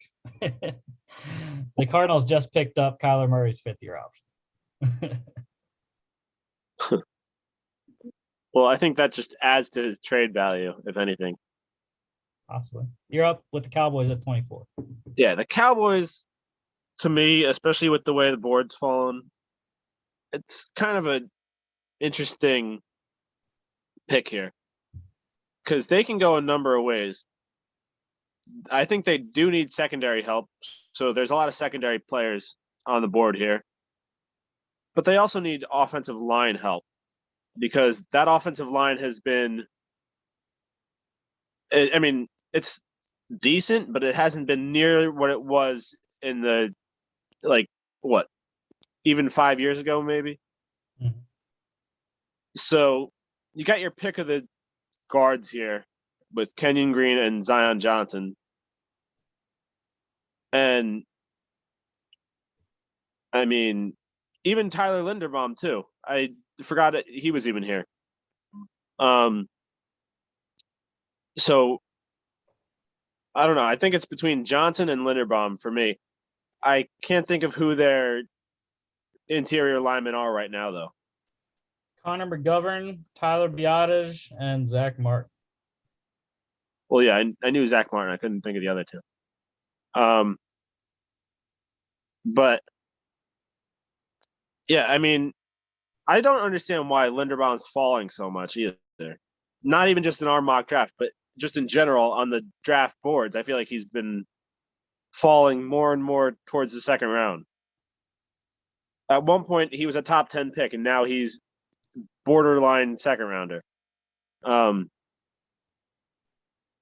But, yeah, to me, it's between Johnson and Linderbaum. I don't know. Again, you're the NFC East guy. Like you said, I was the AFC East guy. Who would you lean towards between those guys? So, the draft rankings that I have printed out have them ranked like this. They don't. They have Kenyon Green, and then Zion Johnson, and then Tyler Linderbaum. Green is at 26, Johnson at 28, Linderbaum at 29. So all right there. But I would go Tyler Linderbaum just because as much as they like Biotage at center, Linderbaum is a very much an upgrade, I think. And they can kick Connor McGovern out of the left guard spot, slide Biotage over. Or, I mean, Linderbaum, I think, can play both too. If they didn't want to go with that, then I think it would be Zion Johnson because Zion Johnson can also play center with his main guard play. So they would have that positional versatility there as well. Yeah, that was my exact thinking too. Like, it all depends on what the Cowboys view as their weakest position or like what their best combination of players would be, whether that be Johnson at guard and keeping Biotage in center or putting Johnson at center and kicking Biotage at the guard or keeping McGovern there at guard, which I don't think that would be the case. But yeah, I think McGovern, no matter what, would be the odd man out. Mm-hmm. And I mean, I've already said it earlier in this show, and I've said it in past shows. I like the versatility a lot more. However, in this scenario, even though Linderbaum seems to be the worst ranked out of all of them, I think he ends up being the best NFL player out of all of them. So I think I'd go Linderbaum here. Buffalo Bills. Man, that's a weird pick for Buffalo. Uh-huh. I have seen recently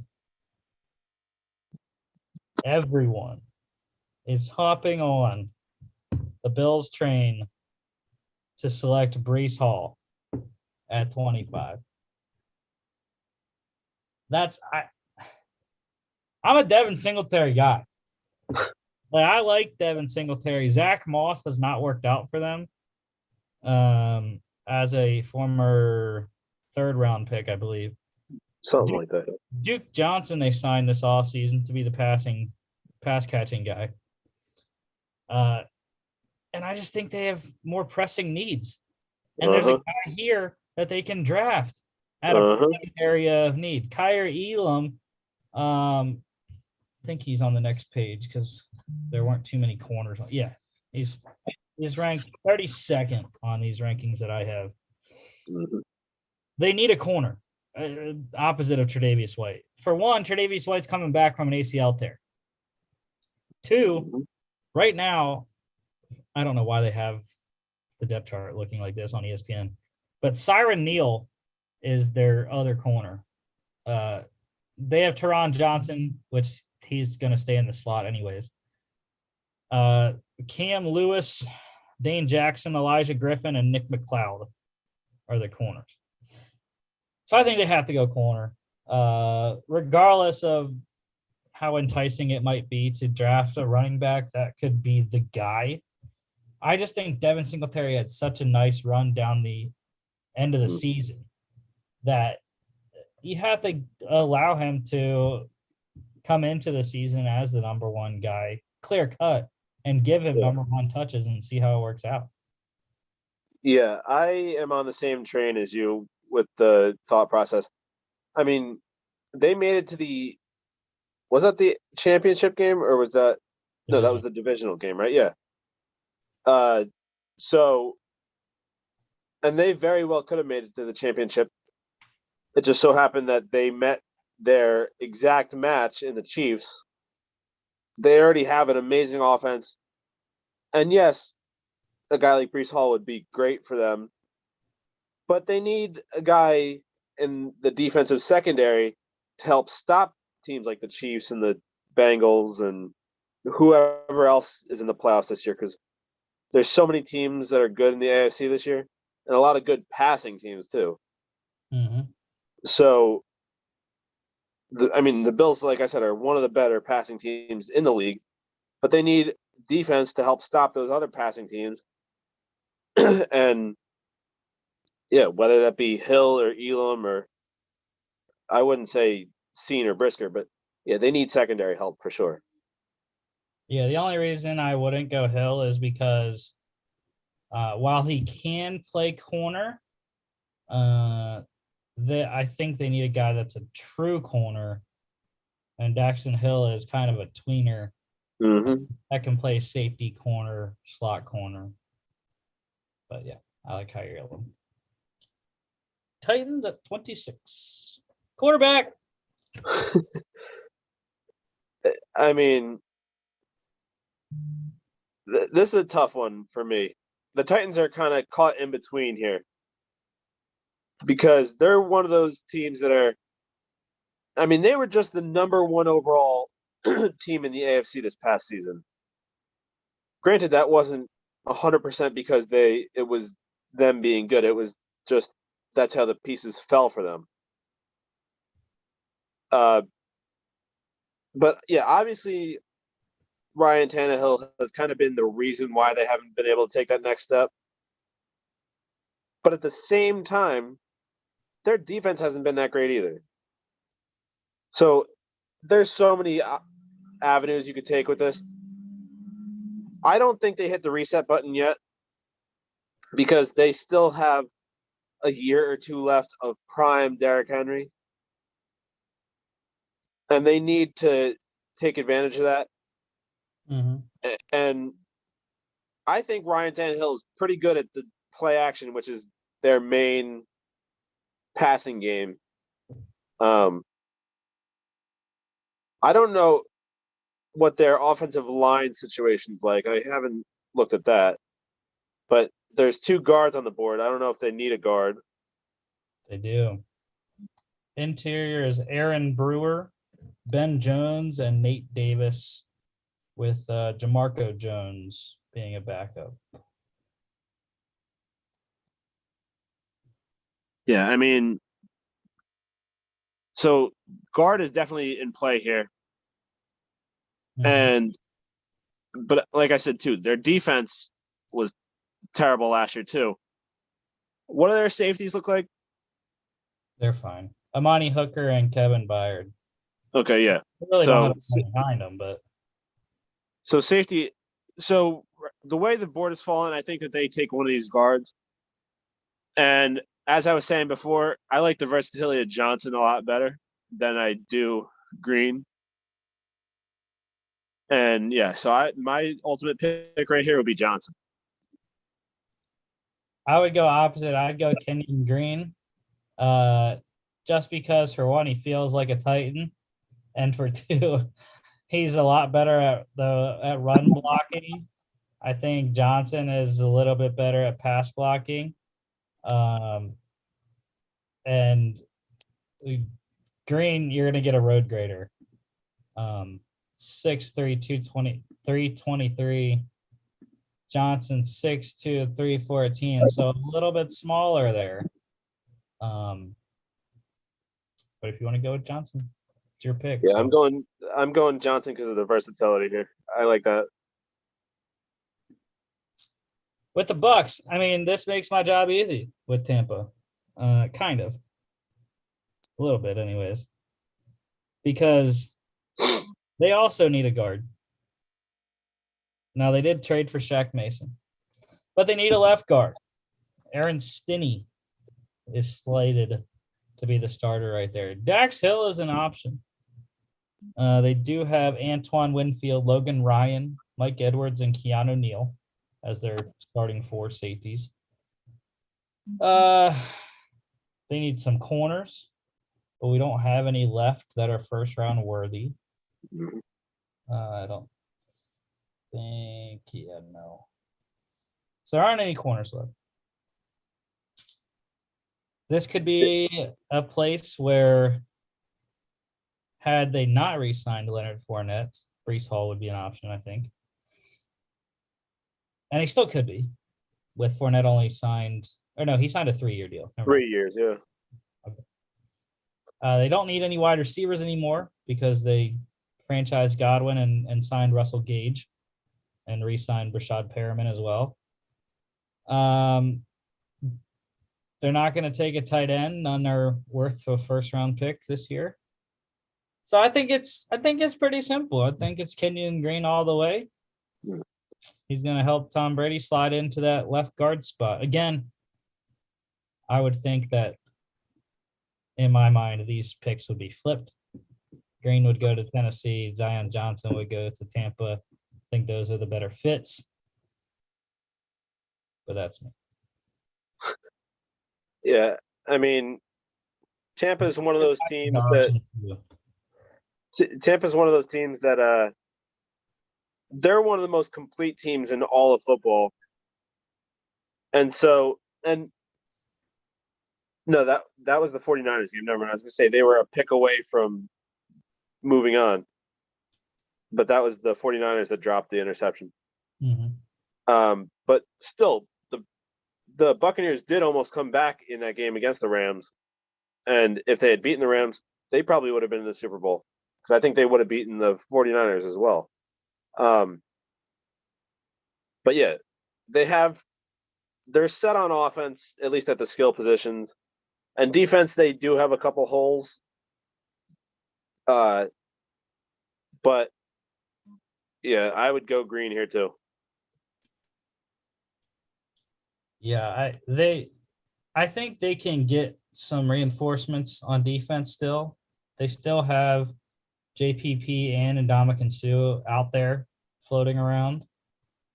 Whether they bring one or both back, I don't know. But I think that is why, like I said, Devontae Wyatt is another option here. Mm-hmm. Go because they do need, even if they would re-sign Suh, they would need a future guy to play defensive end beside Vita Vea and William Golston there on the D-line. So maybe that's a better pick, but I think you have to think of Tom Brady first, and you have to protect him, especially with how old he is. You have to protect the middle with that pressure up the middle there. So Kenny Green. On the Packers' second pick. All right. Now, like I said, this is a dream scenario for the Packers. They got their wide receiver, even though they historically don't do that. But in this scenario, they did. They got their receiver with their first pick. That would be an interesting scenario, but it's not happening. I was going to say getting the successor to Aaron Rodgers, but he's presumably there for another 4 years now, if he lasts that long. But we'll see about that.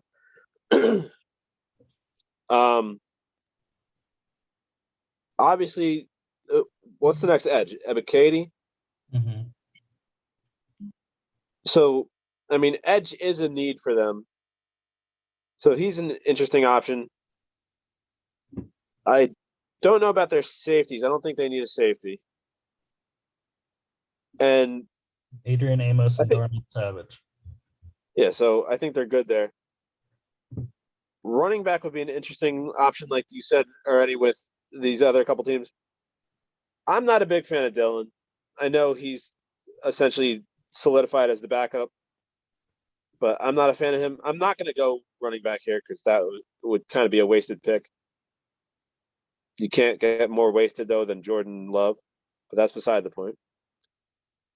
But, yeah, there's a couple options here. Even offensive line, I think they could use. But I think ultimately they stick with the two positions that most people think they're going to go for, but just in our scenario, it's flipped. They got the receiver first, and now they go edge. So who you want, Ebiketie? Yeah.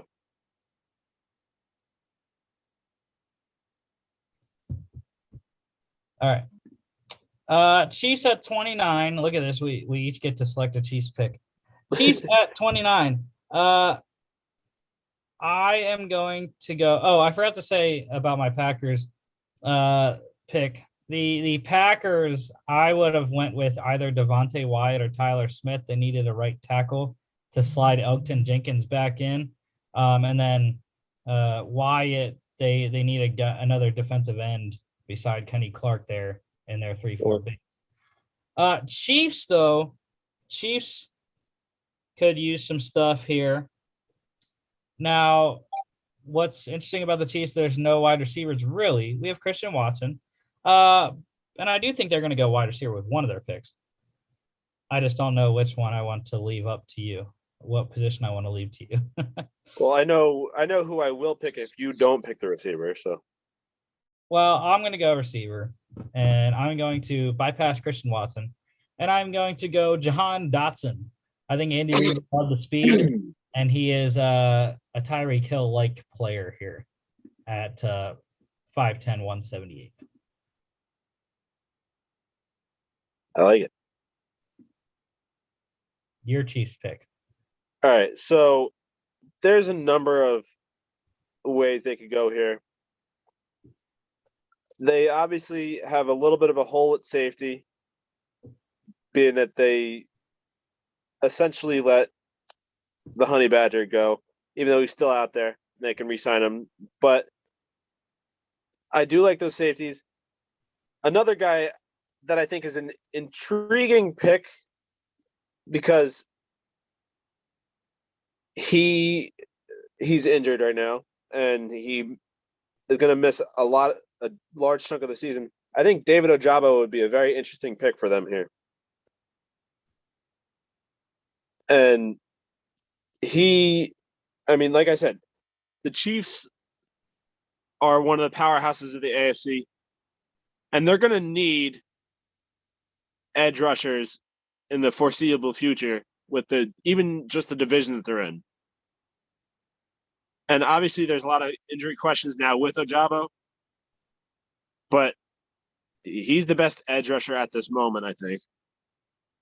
And the Chiefs don't immediately need him. They have a good enough offense, even without Tyreek Hill, to stay afloat and wait for him to come back whenever that may be. So I think Ojabo would be a good selection here. Yeah, I think that's fine. I think my Chiefs pick here would be, I like Dax Hill for them. They could get that positional flexibility to play him at corner because they signed Justin Reed in free agency, but obviously short term. I also for the Chiefs like Devontae Wyatt. They could use some interior guys if they're keeping Chris Jones at edge. And then if you would go edge, for me, I wouldn't go Ajabo. I would like the higher upside boy Mafe. Okay, but you're going to Ajabo. Bengals, I would like to do a trade if I could. And I'm trying to do this quick because the place that I eat closes at 6:30 here, so they have like 26 minutes to get there. But yeah, I'm gonna send a first round pick next year to move up from 43 to 31. I'm hoping that does it. I think it should. If not, I can sweeten the pot, but okay. Shocker. We can sweeten it. We can sweeten it. We have to sweeten it because it's the Atlanta Falcons. We're going to get our quarterback of the future, get the 5th-year option. We'll send 82 with it. Okay. I hate this so much. Because we're going to get Matt Corral. That's who we're going to get with the Falcons at 31.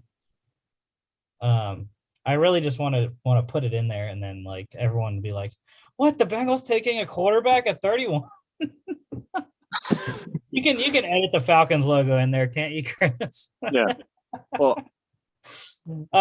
But okay, whatever. We're sticking here with the Bengals. They need secondary help badly. They already got their offensive line in free agency. They're on the offensive lineman here anyways, except for Tyler Smith, the only possibility. I think they need to go secondary. There are a bunch of safeties left. They're fine at safety, Von Bell and Jesse Bates, but go Dax Hill here, the guy I've been talking about for the last couple of weeks. He can help you out at both positions, and get Eli Apple off the field, please. Oh yeah. Yeah. Lions at 32. Do it. Obvious pick here. They still get their quarterback of the future, but for a lot less money here. They still get the 5th-year option with the 32nd overall pick here. Just go ahead and put the card in right now. Malik Willis, number 32 overall. Yeah, that's crazy, man. That's crazy. He got all the way to 32. I think it's a legit possibility that he does, though. Yeah. The real thing. So here's our mock. We'll have this up on our social media relatively soon. Trayvon Walker at 1 to the Jags. Lions take Hutchinson at 2. Neal to the Texans. Gardner to the Jets. Ekwonu for the Giants. Cross to the Panthers. Thibodeau for the Giants. Wilson to the Falcons. Johnson for the Seahawks. Williams to the Jets. Hamilton to the Commanders. Stingley for the Vikings. Davis for the Texans. Booth for the Ravens. London to the Eagles. Burks for the Saints. Penning to the Chargers. Duffy for the Eagles. Boyd to the Saints. Pickett to the Steelers. Dean for the Patriots. Olave for the Packers. Karlaftis for the Cards. Linderbaum for the Cowboys. Elam to the Bills. Johnson for the Titans. Green for the Bucks. Arnold Ebiketie to the Packers. Dotson to the Chiefs. Ojabo to the Chiefs. Hill to the Bengals. And Willis to the Lions. So yeah, I think it was a pretty solid mock draft. That was a good mock draft. Like I said, we'll get that up and see what other people think. And don't forget to follow us here on social media at FAA Podcasts on Instagram and Twitter. FAApodcast.com is our website. You can check us out here on YouTube, Facebook, Spotify, Apple Podcasts, iHeartRadio, etc. And don't forget, tomorrow night, we will be here 7:45 p.m. Eastern, broadcasting all 32 picks of the 2022 NFL Draft. All right, Chris. All right.